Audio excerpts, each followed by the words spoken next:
Hello friends, स्वागत है आपका मेरे चैनल हैशटैग क्रिएटिव आरती पोरवाल में।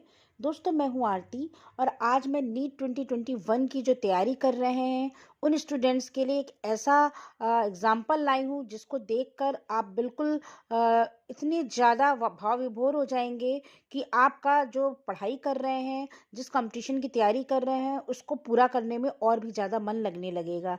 दोस्तों, आज मैं आपको एक ऐसी न्यूज़ दूंगी जो आपको बेहद चौंका देगी। दोस्तों, संबलपुर में रहने वाले एक बुजुर्ग बुल्ला में सरकार द्वारा संचालित वीर सुरेंद्र साइंस Institute of Medical Sciences and Research में एक 64 साल के व्यक्ति ने एमबीबीएस कोर्स में प्रवेश लिया है। जी हाँ दोस्तों, ये बेहद चौंकाने वाली खबर है कि किस तरह से एक 64 साल का आदमी एमबीबीएस में सिलेक्ट हो जाए। आखिर क्या कहानी है इसके पीछे? उसने ऐसा क्यों किया? क्या उसका मकसद था या फिर उसका ये जुनून था डॉक्टर बनने का, या कोई और वजह थी? दोस्तों, मैं पूरी न्यूज़ आपको बताऊंगी, लेकिन उसके पहले अगर अभी तक आपने मेरे चैनल को सब्सक्राइब नहीं किया है तो सब्सक्राइब कर लीजिए और उसके आगे जो बेल आइकन का बटन है उसे भी प्रेस कर दीजिए ताकि सारी लेटेस्ट इन्फॉर्मेशन आपको मिलती रहे। और अगर आपको ये न्यूज़ अच्छी लगे तो इसको लाइक और शेयर भी करिएगा। तो चलिए दोस्तों, आपको पूरी न्यूज़ बताती हूँ। दोस्तों, संबलपुर में रहने वाले ये जो व्यक्ति हैं, ये एक सेवानिवृत्त बैंक कर्मचारी हैं। जी हाँ दोस्तों, बरगढ़ जिले के अताबीरा के जया किशोर प्रधान ने कहा कि वो एक नए करियर को शुरू करना चाहते थे। उन्होंने महसूस किया कि वो किसी को पसंद करने में कभी भी देर नहीं की। भारतीय स्टेट बैंक के डिप्टी मैनेजर के पद से सेवानिवृत्त हुए प्रधान ने कहा, ये एक समझ लीजिए, एक प्रधान है, ये भारतीय स्टेट बैंक के डिप्टी मैनेजर के पद पर काम कर रहे थे। वहां से जब इनका रिटायरमेंट हुआ, फिर इन्होंने जो है अपनी कहानी बताई है इस तरीके से कि इन्होंने आईएससी साइंस में बायोलॉजी में इंटरमीडिएट को पूरा करने के बाद मेडिकल प्रवेश परीक्षा में भाग लिया था, लेकिन इसे क्रैक करने में ये सफल रहे, मतलब उसमें नहीं सिलेक्ट हो पाए। फिर उन्होंने फिजिक्स से बीएससी किया और एक साल के लिए एमई स्कूल के किसी में एक टीचर के रूप में शामिल हो गए थे। इसके बाद इन्होंने 1983 में इंडियन बैंक और फिर state bank of India join किया। हालांकि कभी भी इनका जो दवा बनाने के लिए सपना था, उसे पूरा होने के लिए कभी भी उस सपने को छोड़ा नहीं, हमेशा उस सपने को साकार करने की सोचते रहे। ये कहते हैं कि इन्होंने अपनी नौकरी छोड़ने और एमबीबीएस में प्रवेश लेने की योजना बनाई। ये 5 भाई थे और इनकी जो पारिवारिक जिम्मेदारियां थी इन पर बहुत ज़्यादा थी। इन्हें उस समय नौकरी छोड़ने की अनुमति नहीं थी। फिर अताबीरा के एक सामाजिक कार्यकर्ता राजेश अग्रवाल ने कहा है कि प्रधान ने इस उम्र में नीट प्रवेश परीक्षा को प्राप्त करके इतिहास रचा था।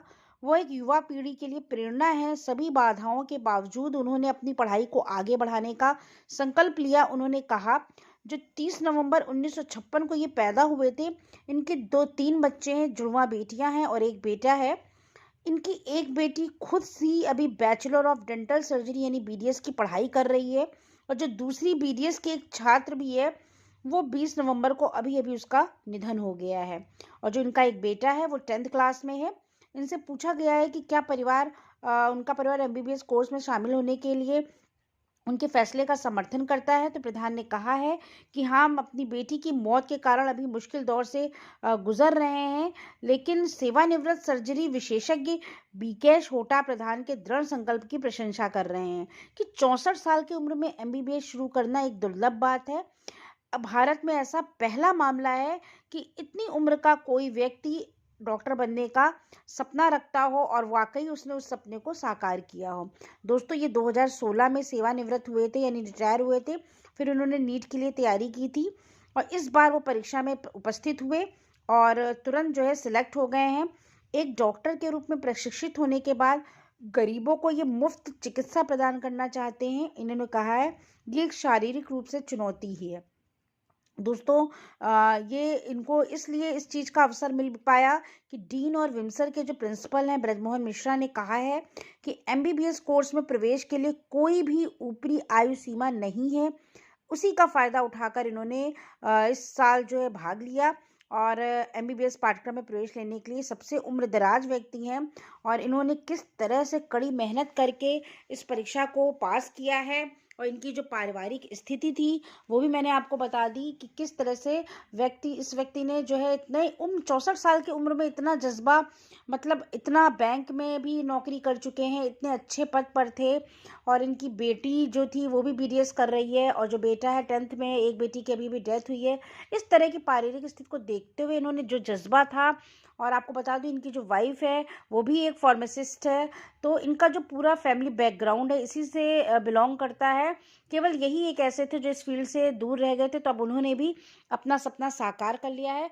तो दोस्तों, इस वीडियो को बनाने का मेरा केवल एक ही मकसद है, अगर कोई व्यक्ति अपने मन में जो ठान लेता है वो पूरा कर लेता है। अगर आप सच्चे मन से, पूरी लगन से, निष्ठा से अपनी मेहनत करेंगे तो आप भी नीट के एग्ज़ाम में ज़रूर सफल होंगे। उसका ये एक अच्छा उदाहरण है आपके सामने, क्योंकि अभी नीट 2021 का जो एंट्रेंस एग्ज़ाम है ये मई में होएगा, जून में होगा। आपके पास जितने भी दिन है, एक एक दिन आप बिल्कुल जुट के ऐसे मेहनत करिए कि आपको ये सपना साकार करना है।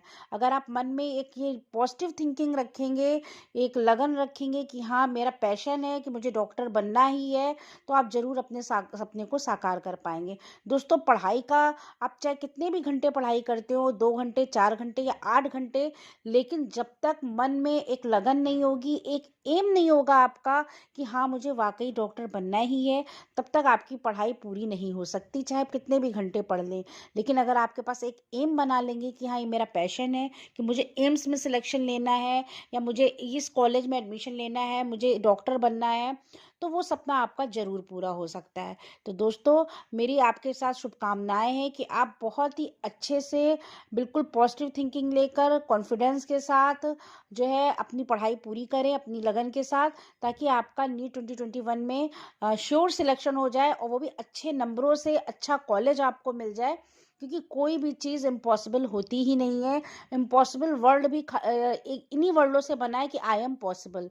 तो दोस्तों, हर चीज़ पॉसिबल है, बस आपको ज़रूरत है जुनून की, उस पैशन की, जिसके आते ही आपको जो है इस तरह की फीलिंग आ जाए कि हाँ मुझे ये काम करना ही है। तो दोस्तों, इस वीडियो को सुनकर आशा करती हूँ कि आपको ज़रूर पॉजिटिव थिंकिंग आई होगी।